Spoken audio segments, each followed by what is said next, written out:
Hello again, everybody, and welcome to another episode of The App. This is our KTBS political podcast. The App has, again, nothing to do with computers. The App stands for ARKLATEX People and Politics. We like to visit with just about anybody on the political spectrum. We have a special treat on this episode, and that is the governor of Louisiana, Jeff Landry. The legislative session has just gotten underway in Baton Rouge, and in the first couple of days, we had an opportunity to sit down with the governor outside the Capitol. We got his views on this session, and obviously, many of those views center around the insurance crisis in Louisiana. It's been ongoing for quite some time. The governor seemed maybe a little frustrated, and he has some ideas, definitive ideas, on how he'd like to get things done. Now, whether those mesh with legislators and lawmakers, well, that remains to be seen. We're going to bring you this conversation in two parts today. Let's get right into part one of our conversation with Louisiana Governor Jeff Landry. Let's start with talking about the session. And obviously, it seems like one of the biggest topics in this session is going to be automobile insurance. And you've certainly made some of your views plain on that. But if you wouldn't mind, go over some of those again. Yeah, you know, Jeff, if you look at where we were last year, people in Louisiana, in poll after poll, said that the top issues were crime, education, economy, and insurance. We worked all last year on crime, education, and our economy, and we've seen phenomenal results. So, of course, when you solve those problems, the next problem is insurance. And of course, we recognize that insurance costs were a problem. That's why last year I signed 27 bills that insurance companies told us would lower rates. And yet here we are again, continuing to have this battle here at the Capitol, and the people that it's affecting the most are not getting the relief. And so I believe that one of the most important things we can tackle this session is the high cost of insurance.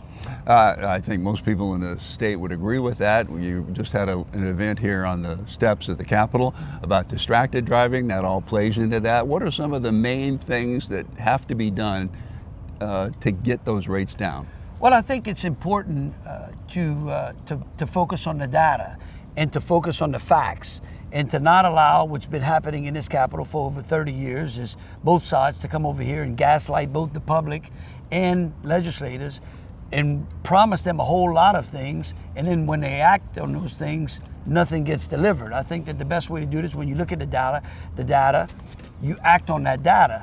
And last year, Forbes published 20 things that affect auto insurance rates. One of those things is distracted driving. I told a story earlier about a book called A Deadly Wandering that I made my child read before I would even give him a driver's license.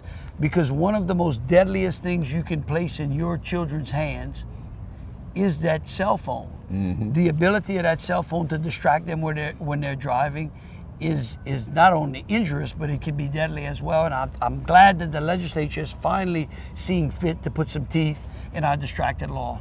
The lawsuit problem in Louisiana continues. Is it too easy to get those smaller lawsuits, the $15,000 to $50,000 lawsuits? Is that the problem, the main problem? Yeah. Well, when you go back to the data, it says that here in Louisiana we have no more accidents. In other words, the number of accidents in Louisiana is no greater than the national average per capita. The number, one of the startling statistics that I found, which was shocking to me, is that the actual number of large injuries, due to accidents, meaning those severe injuries, and the cost of those severe injuries was actually below the national average. I have to look at those statistics twice. However, the number of small injury claims is double. It's double the national average. That tells us that we've got a problem in our legal system with that, and it could be cultural. It's why we're starting with a lawyer advertising bill that starts to restrict lawyer advertising, taking the path of consumer protection. In other words, we want truth in advertising, and we're not only doing it for the lawyers, but we're also doing it for insurance companies as well. If they want to spend exorbitant amounts of money advertising, then we shouldn't have to pay for it in our premiums. And so again, that's one way where we can start to bend the particular culture. Then when you look at affecting those small claims, the small injury claims, and reducing that, we know that there's still way too many people on Louisiana's roads that are driving without insurance. They are breaking the law, and it is costing us in the form of premium increases. So what we're going to do is we're going to strengthen our no pay, no play law, where we, instead of the first $15,000, we're going to bring that up to $100,000. They tell me that it is absolutely going to make an impact on those small injury claims. And then in addition to that, we, right now, Jeff, if me and you get in an accident, Yeah. all right, and you hit me, I sue you for an injury that I claim I sustained. If I had pulled my back the day before the injury, that doesn't come into effect. It says that any injury that I lay out in the lawsuit is presumed to be the cause of that accident. And that's just not fair. Yeah. That creates more transparency. And so what we're going to do is we're going to reverse that. You must prove the injury that you are claiming in the accident. Again, that is something that they are telling us will absolutely affect the number of small claims injuries that are prevalent in our legal system. Those things are going to reduce those claims, and thereby we should see an increase, a decrease in our auto insurance costs. However, Yeah. we have been told by insurance companies again and again at this very Capitol that if we do this or if we do that, the premiums will go down. We do this, we do that, and the premiums don't go down. Yeah. So in order to counterbalance that, we need to, and the difference is that the insurance commissioner used to have the power to affect rates. We took that power away from him. Since that time, rates have skyrocketed. We need to give him the power back to be able to find rates excessive and to ensure that those insurance companies are not profiting exorbitantly at the cost of our citizens. All right, a couple things about what the governor had to say there. The presumption of what caused an accident, that's the Housley presumption. That's in a bill brought by Shreveport State Representative Michael Mellerine. Brought it last year, it didn't pass. He's bringing it this year. It looks like this time it's going to get through. The other thing is the insurance commissioner. And you heard the governor say that he thought that all the power had been stripped away from the commissioner, the power to cut excessive rates. However, I've talked with Insurance Commissioner Tim Temple a couple different times. Each time he has said, no, man, I've got all the power I need. I can regulate these excessive rates. So that's kind of an interesting battle being set up in Baton Rouge between the governor and the insurance commissioner. We'll see how that plays out. But for right now, let's go to part 2 of our conversation with Governor Jeff Landry. So all of these things that you talked about go into what you talked, you mentioned you want a balanced approach to this problem. All these things figure into that equation. That's correct. I mean, look, if you don't look at the data and find a balanced approach in order to do that, our citizens continue to be lied to. They continue to put hope that their premiums will go down. We affect the law, the premiums don't go down. It's time for us to have a check and a balance on the system.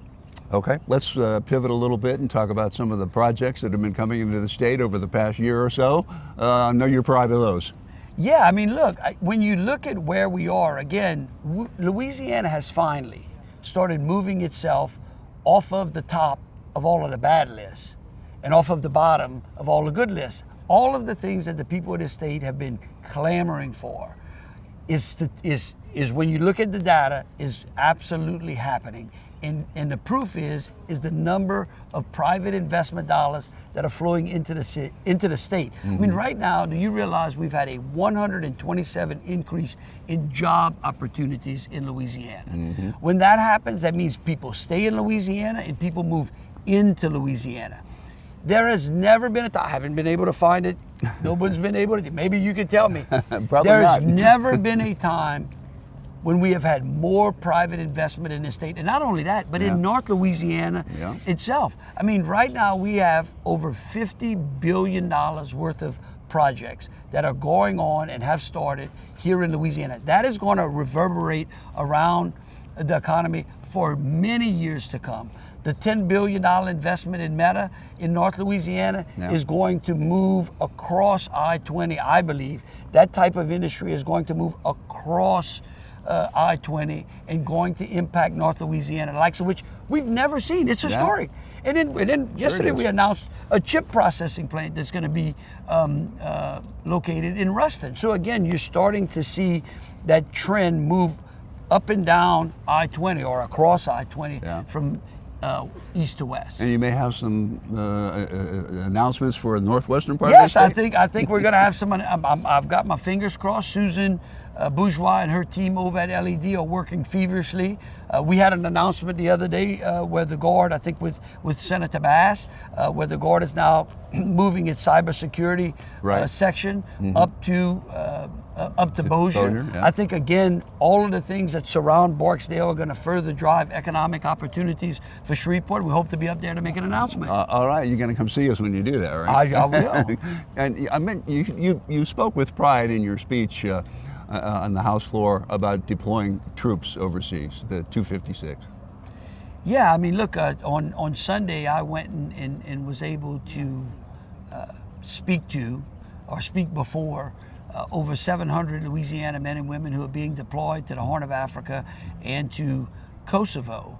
And it brought back the memories of the times when I was activated back in 1990, when the National Guard had never been deployed before since World War II in combat. And since that time, I think about all of the brave Louisiana men and women who have gone overseas in support of freedom around the world. It certainly was moving. And there was also a Purple Heart celebration at the Capitol, right? Yeah, and I tell you, we did that in the Senate chamber, and the reaction from the Louisiana Purple Heart Foundation and all of the members who had received Purple Hearts that belonged to that association were there. I think it was a very moving time. The families were there. I mean, it's the one award we hope we give less of rather than more. But I think it was important for us to do it right here at the Capitol, where two of our finest were given the Purple Heart Award. Flipping back to the business side of things, the insurance tax side of things, how disappointing was it for the Amendment 2 on the recent ballot to be defeated? Yeah, look, I think it certainly was disappointing. Why? Because there was really nothing in those amendments that were dangerous to the citizens, but only beneficial to them. Look, change is hard. They say that the only person that likes change is a baby with a wet diaper. But I would tell you that after talking to legislators, I don't think they've been distracted, or they think that the path that we were taking was the wrong one. Maybe we didn't give our citizens enough of an education. I thought that all last year, throughout all of the legislative sessions that we had and through all of the committee testimony, that our citizens understood that what we were trying to do was to put Louisiana on a competitive edge. I mean, I know that if you asked any Louisianian if they would like to guarantee a lower income tax, they would say yes, it was in that bill. I don't think if you asked any one of the teachers that they wanted a permanent pay raise, they would say no, they don't want the permanent pay raise, but that was in that amendment as well. I don't think that you would ask any of the great citizens of the state if we thought that paying off the monumental debt that in the retirement system for teachers and saving taxpayers $1 billion would be a bad thing. But that was in the amendment too. And so again, I think that the legislature is going to go back and look at it. We'll try to put it back out before the voters if they want to do that. But at the end of the day, if we really want Louisiana to continue the momentum that we just talked about, the job creation, and here's an important part, Jeff, that we didn't talk about. All of that job creation brings into the state the things that the citizens have been asking us for. High quality paying jobs. What that does is lift the incomes of our Louisiana families. And when we lift that income, we lift the quality of life here in Louisiana. So all of the things that the legislature has been doing, and by the way, in a bipartisan fashion, I get it. Our citizens are not used to trusting Baton Rouge, and I can appreciate that. But I can tell you one thing, every day that I get up, my focus is on our citizens and improving their way of life. I heard you speak recently, you were up in Shreveport, and you talked about reversing the trend for the outflow of people out of the state, and recently there were more people moving in than out over the last year or so. Right, because what we have done now through all of the hard work last year is signal to the rest of America that Louisiana is open for business. And so those things that we put in place, ensuring that we back our men and women in law enforcement, strengthening our criminal justice system, reforming our taxes, delivering to our citizens the most historic tax cut ever in the history of this state, reforming the way we budget, being responsible. All of those things signal to the rest of America that, hey, Louisiana might be a great place to live, work, and to raise a family. And we're seeing that in the numbers. The question is, can we keep that momentum up? Sustain it. Can we sustain it? All right, Governor Jeff Okay. Landry. All right, Thank Jeff. you so much. Thank you. Appreciate See that. you soon. All right, interesting conversation with the governor of Louisiana. He hit on one important point there, and that's an old adage, I guess, that everybody wants big change. They just don't want anything to be different. Well, I guess folks might just have to get used to the idea that things might be different in some areas moving forward. All right, that's going to do it for this edition of the app. Just remember, it's available wherever you get your podcasts and also on all KTBS digital platforms as well. And appreciate you watching the app, ARKLATEX People and Politics. Have a good one, everybody.